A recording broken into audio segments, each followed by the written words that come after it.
अस्सलामुअलैकुम, welcome to my YouTube channel.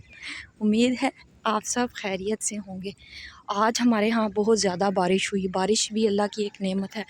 बहुत ज़्यादा गर्मी के बाद आखिरकार जो है वो बारिश हुई है। अल्लाह का बहुत बहुत शुक्र है कि हमारे जो है वो गर्मी की थोड़ी सी शिद्दत जो है वो पाकिस्तान में कम हुई है।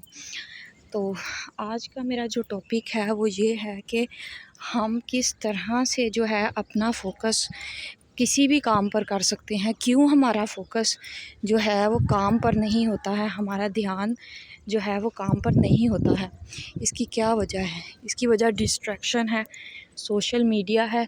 जब हम फ्री होते हैं तो हम सोशल मीडिया ऐप्स खोल के बैठ जाते हैं, क्योंकि हम कहते हैं कि ये सोशल मीडिया जो है ना, इसका अलग ही मज़ा है। इसके ऊपर हम जो है वो टिकटॉक्स वगैरह खोल लेते हैं जिसमें लोग नाच रहे होते हैं, गा रहे होते हैं।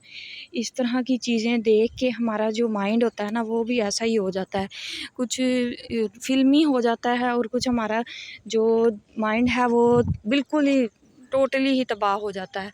तो हमें बिल्कुल भी जो है सबसे पहले ये सोशल मीडिया की ऐप्स को डिलीट करें, और आप जिस काम को करना चाहते हैं दिल से, जो भी है, आप उस काम को पूरे फोकस के साथ करें। 3-4 दिन आपको बड़ा ही मुश्किल लगेगा, ऐसे लगेगा कि जैसे पता नहीं कितना ही हार्ड वर्क कर रहे हैं। लेकिन जो है ना, इंशाल्लाह तकरीबन 10 दिन के बाद आप एडिक्टेड हो जाएंगे इस चीज़ के, और आप जो है ना ये चीज़ बहुत आसानी से कर लेंगे। तो इसीलिए सबसे पहले तो आपको जो है अपने आप को जो है वो आदत डालनी चाहिए, अच्छे काम की आदत। अब जैसे हमने अपने आप को मॉर्निंग वॉक की आदत डाली, तो हमें तकरीबन चौथा 5वां दिन है वॉक करते हुए, तो हमें अच्छा लग रहा है वॉक करते हुए। मतलब कि अब हमारी आँख भी खुद ही खुल जाती है। पहले तो हमारी आँख भी नहीं खुलती थी और हमारा दिल भी नहीं करता था कि हम वॉक पे जाएं, लेकिन अब माशाल्लाह जो है ना हम बहुत ही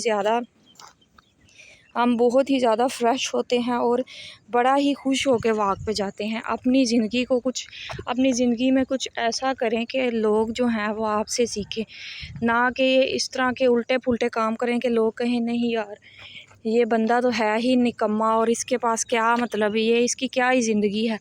फ्री हुआ, सोशल मीडिया खोल लिया, ठीक है, 3 टाइम खा लिया, सो लिया। तो इस तरह बिल्कुल भी नहीं होना चाहिए। अपनी ज़िंदगी का कोई ना कोई मकसद बनाए, क्योंकि जिस इंसान की ज़िंदगी का कोई मकसद नहीं होता वो वेला मार जाता है, और वो उसकी लोग उसे यही समझते हैं, आया था खा के मर गया। तो अगर कोई इंसान ज़िंदगी में कुछ करके जाए, अपने लिए कुछ करके जाए, तो उससे मरते टाइम ये रिग्रेट नहीं होगा कि मैंने अपनी ज़िंदगी में कुछ अचीव नहीं किया, कुछ हासिल नहीं किया, कुछ कोशिश नहीं की। वो इंसान खुश जाएगा। वो कहेगा मेरे अंदर जितनी भी मेरे अंदर पावर थी, मैंने उस पूरी पावर के साथ जो है ना अपने आप को और इस दुनिया में होने वाली वो हर चीज़, मुश्किल चीज़ को मैंने किया, जितना मैं कर सकती थी या मैं कर सकता था, ठीक है। बाकी जो है ना, सबसे स्पेशली औरतों को, जो ज़्यादातर लड़कियां घर में काम नहीं करती, और मतलब कि टीवी और मोबाइल, सबसे ज़्यादा जो है ना इस चीज़ को समझने की ज़रूरत लड़कियों को है। तो लड़कियों को घर के काम सीखने चाहिए। लड़कियों के लिए सीखने के लिए बहुत कुछ है, अगर वो सीखें तो ठीक है। बर्तन धोने, कपड़े धोने, अच्छा लोग कहते हैं कि बर्तन क्या धोने हैं, कपड़े क्या धोने हैं, ये तो उसका नाम क्या है, हम लोग जो है ये तो बंदा जब धोए तो धो ही लेता है, लेकिन इनको भी धोने का एक तरीका होता है। मैंने खुद ये चीज़ महसूस की है कि अगर ये भी हम ना धोएं, और पहली दफ़ा हम शादी के बाद ये चीज़ें जाके अगले घर में करें, तो लोग बड़ी हैरानी से आपको देखेंगे कि यार इसने ज़िंदगी में कभी ये काम किया ही नहीं। क्योंकि कोई भी काम है उसे वो करने से आएगा, कोई भी काम किए बगैर तो आपको नहीं आ सकता है। तो प्लीज़ अपना काम में जो है ना वो पूरा फोकस रखें, पूरा ध्यान रखें। 10 दिन की हार्ड वर्क आदत, किसी भी चीज़ की आदत, चाहे वो बुरी चीज़ है या वो अच्छी चीज़ है, वो आपको कहाँ से कहाँ पहुँचा देगी। तो अच्छी चीज़ की आदत डालें, बुरी चीज़ की नहीं। और किसी भी चीज़ को छोड़ना भी बड़ा ही मुश्किल है, तो कोशिश करें कि बुरी चीज़ को छोड़ें, अच्छी चीज़ को ना छोड़ें। इसी के साथ मेरा आज का व्लॉग जो है वो ख़त्म होता है। इसके साथ अल्लाह हाफ़िज़।